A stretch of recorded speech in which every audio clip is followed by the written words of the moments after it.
Hey guys, I was going to run this as just a short originally, but I wanted to give it a little bit more time to show these off. So these are the Forge Concepts rigid insert system.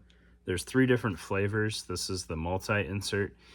You can see it's 4 1-inch loops and then a continuous loop across the bottom. Shot shells, chem lights, pens, notebook. If what this flat one, the one consideration here is you're going to have to run it on top of whatever you have in the single inserts if you're using those. So notebook is going to sit on top of your pens like that. No big deal there. All right, they are Velcro backed and mounted on or based on a Tegris curve thermoplastic panel, so they stay fairly rigid.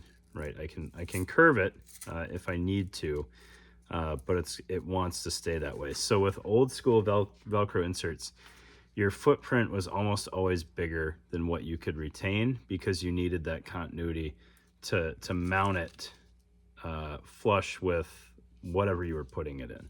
And that could end up eating up a lot of space unless you had like a Velcro backed pouch, which could fit pretty much the whole system because it didn't have a lot of tension on the elastic.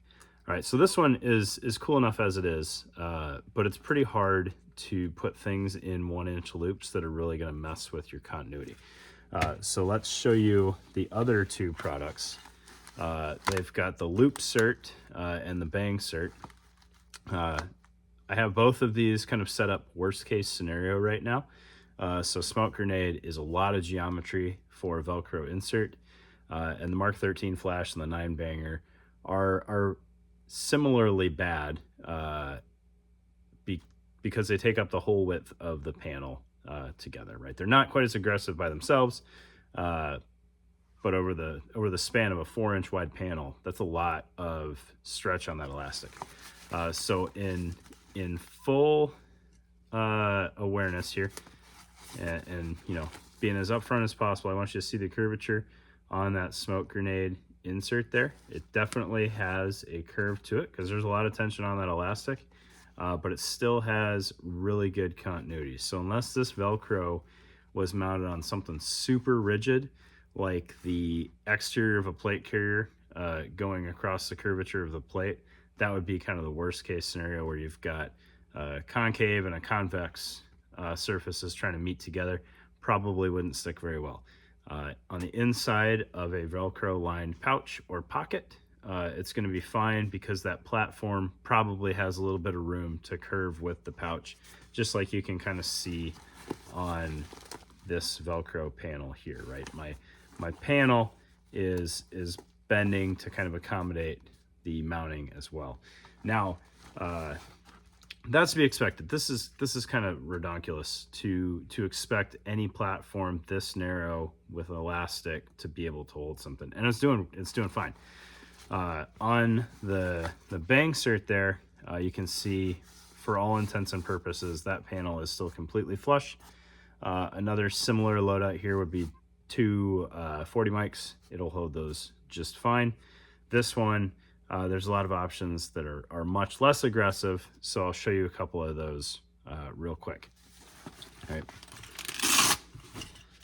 You can see how flat that Tegris is, doing its job. It is working its butt off there. This one obviously has a little bit of curve to it. So let's get that Smoke Grenade out of there. Something perhaps a little bit more realistic, inside of a bag or pack or pouch. Maybe you've got a GP pouch that's not necessarily optimized to hold mags. 308 mag, that thing is completely flat. Obviously it's going to work with 5.56 mags, and you could go smaller. There's cell phones in here. You could use this one for your notebooks beside the multi-insert there for pens and whatnot. And if you really like tweak this thing with a smoke or something, you can always just kind of bend it back into flat shape as needed. So these things are $16 a pop. They've got holes top and bottom so that you can tether whatever you want to it. You could put shot cord lacing in here if any of these panels wasn't doing what you needed it to do, and kind of make your own panel as you went. But for 16 bucks and something that takes up this little space compared to its footprint and what it can hold, as well as just how well it's going to hold onto the platform itself, I think 16 bucks is a pretty solid deal for these. And I really dig the flexibility that you get between them all. So I mentioned 40 mics in this one. I haven't tried this yet, but I imagine it's going to work without any issues. Pistol mags in there inside of some sort of loadout bag. You're gonna do just fine. Obviously I don't have anything loaded in this one. I don't think I have any loaded pistol mags handy, but you know, subgun mags in here, even loaded up, as long as they're kind of in a contained area, should be fine. And if you really needed to, you could lace in some shot cord on here and throw like the S&S Precision pull tabs to help lock whatever in here for more retention if you got too skinny. Like if you're running 45 mags in there or something, single stack, might be a little loose. But there you go, the rigid insert system from Forged Concepts. Really cool stuff.